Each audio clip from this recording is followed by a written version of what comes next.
Okay, so Heath Ledger's Joker from DC Direct. Now, he's one of my first 1/6 scale figures that I've got, and this is going to be obviously a review of that figure.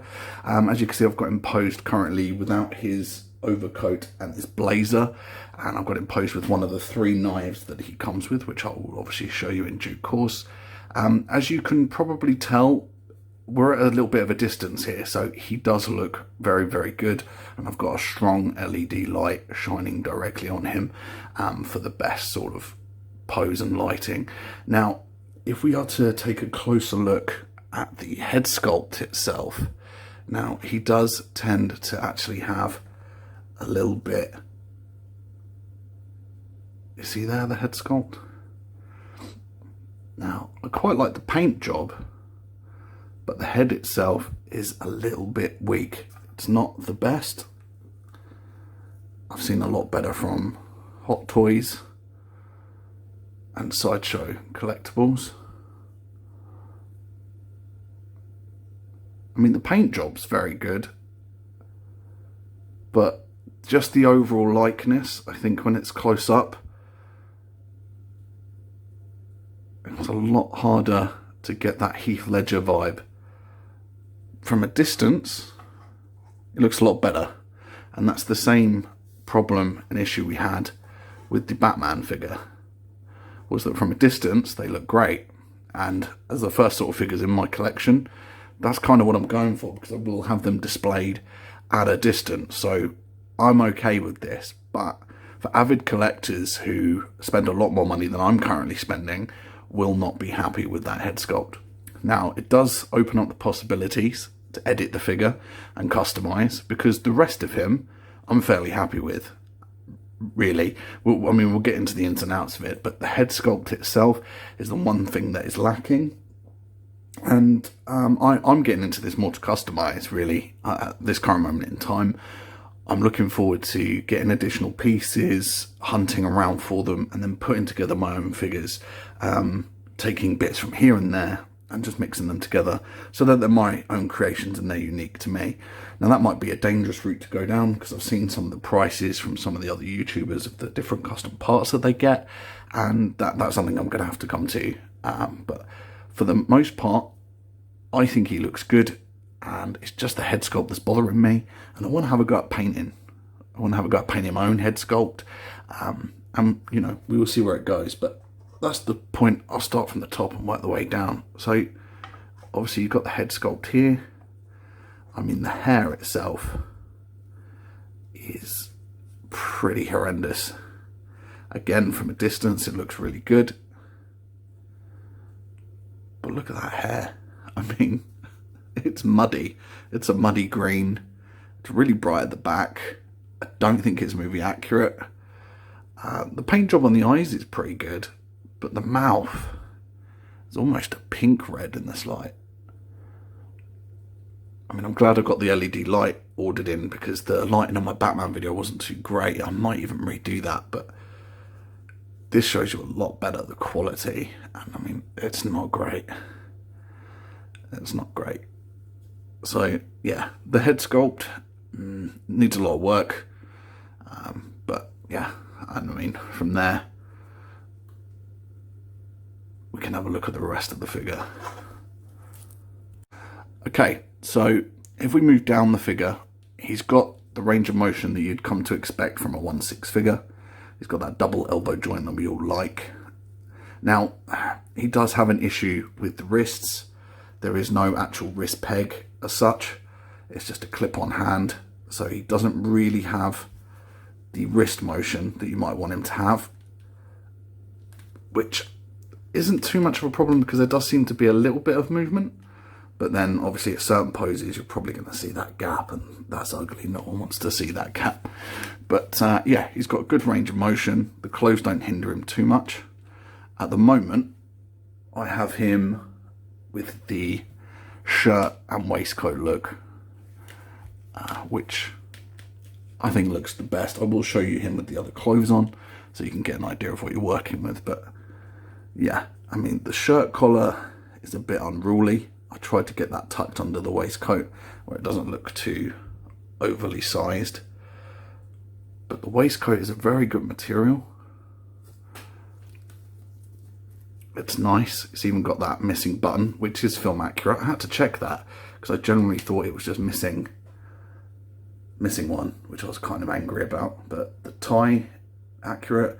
The shirt's a little bit too bright, a little bit too new looking, which, and I don't mean the shop new look, I mean it doesn't look weathered, so I might need to weather that myself. But I think overall it's fairly accurate. The tie's nice. It ties up like a tie.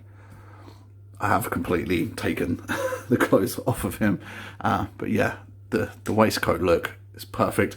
I like the pinstripe trousers. They are buttoned, which is nice. You've got a button in there. The shirt is rather long and it tucks in nicely, so you don't get any additional creases. The buttons on the waistcoat also clip in, as you would expect, and the stitching's really nice. And yeah, overall, I like it. I like this blue. This kind of movie accurate metallic blue on the back of the waistcoat. Again, looks good. But the head sculpt's really distracting. You look at that hair. That's not good. It's not good. But again, as I said, from a distance, you're never going to have him facing that way, so that's fine. But from a distance, the head sculpt's fine. Don't look at him. Don't get close to him. There is fine. Here is not so fine. But I will try and do an edit. I'll try and do a custom at some point, and we'll have a look in better detail. Moving on to the trousers. They're pinstriped, movie accurate. They're really nice. They go well with the overcoat, which I'll show you in a bit. And the main problem I have, because they sit nicely, but the main problem I have is this. The lack of socks. And he has socks in the film, because you see him kicking the crap out of Batman. So the lack of socks is kind of annoying. So we do have that to contend with. But the shoes are nice. They're not leather, obviously. But they do have real laces that are tied up and fixed. I don't want to try and take them off, but the shoes are really nice. So it's trying to deal with that lack of sock. So I just try and have them pulled down as best I can to cover that, but that really bugs me. So the two main issues so far with the figure are the lack of socks and the head sculpt, but we can deal. I could probably do some socks as well, so it's not the end of the world. But let me get the blazer on and the waistcoat, and then we'll go from there. Okay, so this is him with his blazer look. I don't really think we get to see this in the film because it's under the coat, or he's just not wearing it. I'm not actually sure how movie accurate this is. I mean, it's nice, it's done nicely. It's this sort of tweed material, which is nice. I mean, it does look good. I don't have him posed with this on. I prefer him in the shirt with the sleeves rolled up, much like the interrogation scene. So that is my preferred option. But it is nice. It does sort of help the overcoat though, so I'll show you that as well. But yeah, it's a nice blazer. I'm not sure on the movie accuracy though. So this is the look with the overcoat, and it hides that blazer a little bit more. And yeah, he does look good. As I say, from a distance, looks pretty accurate, you know. And that's how I have him displayed, and that's just where my figures are and where they're going to be. Yeah, he does look good. I do like the overcoat. It wasn't too much of a hassle getting on. It does restrict his movement a little bit, as you would expect, because he's now wearing an additional 2 layers. You could probably get rid of the blazer and it would be fine, but it does hinder his movement. You can still get a decent bend though. I quite like these. These you can do in, by the way. You can actually put them in if you want to. But they came unopened, so I've left them unopened. I'm not sure if the inlay is correct to the film either. So I'll will have to have a look at that. But yeah, you can do those up if you really want to. I mean, I've got quite fat fingers, so that's not happening anytime soon. But yeah, so that's his look with the overcoat. I will do some still pictures as well, so you can get another angle of these, some sort of action poses. But yeah, with the socks, it's a bit of an issue. With the lack of socks, it's a bit of an issue. But overall, he looks pretty good. I've got him for a decent price. DC Direct, so he's fairly old now. There are better ones out there, but for my first Heath Ledger Joker, you know, I didn't want to splash out too much. I wanted to see what I could work with, because I am looking to go down a custom line, really. I want the figures to be unique to me, and yeah, I want to have a go at the paint application. So that is part of it for me. So, you know, the accuracy in his head, I'm not that upset about for the price that I paid. But obviously, if you're looking for collectible museum pieces, you know, you want to have them on display and you want them perfect first time, then you're going to want to spend more money and go for them higher end products, and that'll be down to you. But for me, he works well. I prefer him a lot more over the Batman that I've got, but they're both there for edits, they're both there for customs, and yeah, that is something I will do. I will quickly go over the bits that come with him. He does come with accessories, so yeah, we'll jump into the accessory part now.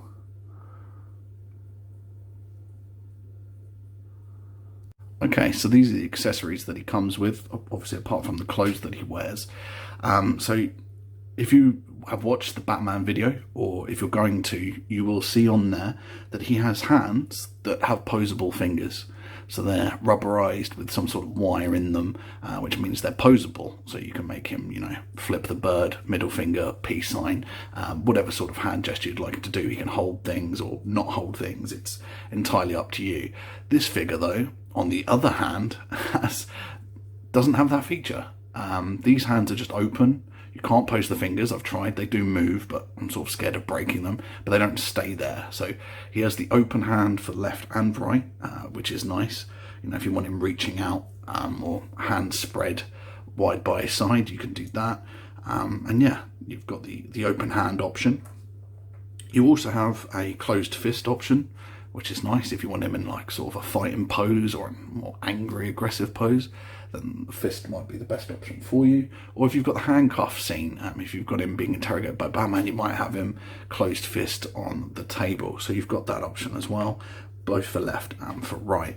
Now, his current hands that he comes with are for holding weapons, mainly guns and knives, and he does come with a gun. I'm not sure. I'm not an expert on guns. It might be a Colt. I don't know. Someone's going to go mad at me in the comments for not knowing what type of gun this is, but it's almost got that Desert Eagle vibe, but I know it's not a Desert Eagle. It doesn't actually say on there what type of gun it is, but it's a decent design. It's plastic. It's not die cast, and it does have this reload ability, which is a nice touch, actually. Kind of weird that they put that in there, but yeah, that pulls back for like a reload action, and it pushes forward. I believe in the film he uses a machine pistol, like an automatic pistol. You can put the clip in, which is really nice, and take the clip out, and it does actually have bullets. I believe this is not the first or last company to do this. I'm pretty sure I've seen this before in a different version, but the clip goes in. You can push it in quite far, actually. So you can have it like that, or you can have it hanging out, which I think is more accurate for a machine pistol. And I'll do some photos with him posed like that as well. So it comes with the gun. I'm quite impressed with that, actually. He also comes with 3 knives. So you've got these 3 knives here. This one he holds the best, and it's sort of like a hunting knife. It's got quite good detail, good handle, nice blade. The camera focus, there we go. Yeah, he holds that quite well. That's how I had him posing at the beginning of the video, so you'll see that. He also has this almost switchblade kind of kitchen knife esque, actually. There's quite good detail on that. If the camera, yeah, says that kitchen knife. I'm actually more convinced it's a kitchen knife now than a switchblade. Which the handle's a little bit thin, so you've got to get it at the right angle for him to hold that properly in his hand. And then he comes with this dagger, and I don't like this. I think this needs another paint job, because the paint job it did have, it's black, but it's not completely black. I don't know whether that was by design or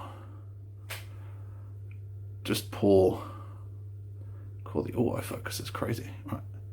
Yeah, you can see where it's sort of silver or black. But yeah, I don't like that. I'll probably get that repainted at some point, because that's got potential. I like the shape, but the colour is just off.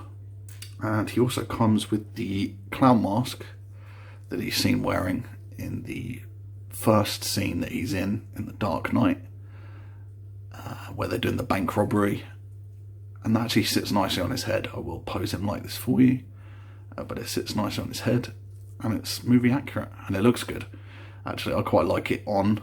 I normally have it posed at his feet for the base, and I can show you that as well.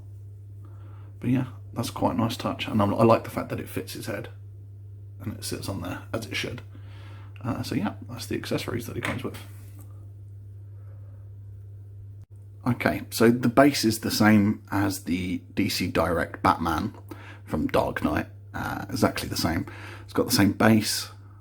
It's got the Dark Knight emblem, which is nice. And it's got the back peg. If any of you watched the Dark Knight video that I did, this broke. So I'm being extra careful with it now, but it is adjustable. And this one hasn't broken, so that's nice. But yeah, that's the base. It's a bit scratched as it is pre-owned, kind of to be expected, but he sits nicely on there. He can stand up on his own as well, so you don't actually need that, but yeah, that is the base. So this is how he looks in the bank robber-esque attire, and this does look movie accurate now, funny enough, now that I've stuck the mask on him, again with just the blazer and not the overcoat. And yeah, that's him holding the gun, and I changed the other hand for a balled up fist. But yeah, that's a gun pose where he's trying to rob the bank, and he escapes on the school bus. And I'm quite happy with that. I love the mask. I think the mask looks quite good on his head. It sits quite snugly actually, and it kind of has to because the head sculpt's rather large, and you can see his hair at the back. But that's quite good. I think what I'll do is, if I end up getting a higher profile Joker figure at some point, I think I might have him posed like this, because I'm definitely going to keep this figure. I'm happy with everything that he comes with. It's just the head sculpt that's a bit of an issue. The socks don't matter too much because you can hide that. But yeah, I think it looks cool like that. This is both of DC Direct's figures next to each other. So you got the Batman on the left, and Joker on the right, obviously. Yeah, and they do look good together. As I said, they are pieces to be kept further apart. They just look better that way. But yeah, for my first two, it had to be Joker and Batman, and these are the two that I went with. And yeah, I'm happy with the purchase. I didn't spend too much money. I spent enough, and I got two decent figures out of it that I can do a lot with, and I can customise both as well, which was kind of the point. So yeah, I mean, if you wanted higher end scale figures, then you'd probably go for someone like Hot Toys. But yeah, I'm happy with how they turned out. So that's the end of my Joker review there, guys. I'm not going to do a score out of 10 because, as I say, I'm only just starting out, and rating them is comparing them to nothing that I actually own, so I don't think that's fair. So overall, I love the figure. The head sculpt is really the only issue I have with it, which for me, I want to get into more customizing and customs itself, so that's not a problem for me. It will be a problem for other people, but don't buy it. That's really the end result. If you're not happy with it, don't buy it. But I'm happy with everything it comes with. I've got some other accessories from other things that I can play with, and sort of, you know, pose and take pictures. The Batman and him look good together, and the Batman does look slightly bigger than him, which he is actually in the film, so I'm guessing that's just movie accurate. It's from DC Direct, so you'd hope so. But yeah, that's the figure review done today, guys. Obviously, please like, comment, share and subscribe. I do like feedback, so please give it to me. And obviously follow my Instagram page, it's MSR_reviews. I do have a Patreon page that I've just started as well. Link will be in the description of this video. But yeah, let me know your thoughts, feelings. I'll post some pictures. And yeah, until next time, peace.